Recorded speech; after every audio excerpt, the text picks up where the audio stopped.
നമ്മൾ ബന്ധം സ്ഥാപിക്കുന്ന സമയത്ത് ദൈവത്തോടുള്ള ബന്ധത്തെ പ്രകടമാക്കുന്ന ചില കാര്യങ്ങളുണ്ട്. ഒന്നാമത്തെ കാര്യം, അന്ന് വരെ പ്രാർത്ഥന ഇല്ലാതിരുന്ന വ്യക്തി അന്ന് മുതൽ പ്രാർത്ഥിക്കും. ആണോ ഇല്ലയോ? ആണ്. നിങ്ങൾ ഒന്നുമില്ലേലും അന്ന് വരെ പ്രാർത്ഥിക്കാത്ത വ്യക്തിയാണെങ്കിലും അന്ന് അഭിഷേകം പ്രാപിച്ചതിന്റെ അന്ന് ഉറപ്പായും നിങ്ങൾ പ്രാർത്ഥിച്ചിട്ടുണ്ടാകും. ഉണ്ടോ ഇല്ലേ? ഉണ്ട്. ഇനി അഭിഷേകത്തിന്റെ അടുത്ത തലം ഇരട്ടി പങ്ക് പ്രാപിച്ചു, അന്ന് ഉറപ്പായും നിങ്ങൾ പ്രാർത്ഥിച്ചിട്ടുണ്ടാകും. ഇല്ലേ? ആണല്ലോ. ഞാൻ പറഞ്ഞ ഡൗട്ട് ഉണ്ടോ? ഇല്ല. കാരണം അങ്ങനാണ്. ഞാനും അതിലൂടെ കടന്നു വന്ന ആളാ. അതുകൊണ്ട് നിങ്ങൾ ഞാൻ ഈ എക്സ്പീരിയൻസ് ചെയ്യുന്ന കൂടെ നിന്നോണ്ടാ പറഞ്ഞേ. Okay, hallelujah.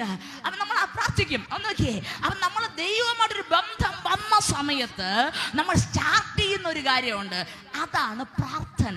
ദൈവമായിട്ടുള്ള ബന്ധം നമ്മൾ വെളിപ്പെടുത്താൻ നമ്മൾ കാണിക്കുന്ന നിലനിർത്തുന്ന സമയത്ത് ഹല്ലേലൂയ, അവൻ സ്ഥിരത കാണിക്കുക എന്ന് പറയുമ്പോൾ ഒന്നാമത്തെ കാര്യം പ്രാർത്ഥനയിൽ സ്ഥിരത കാണിക്കണം.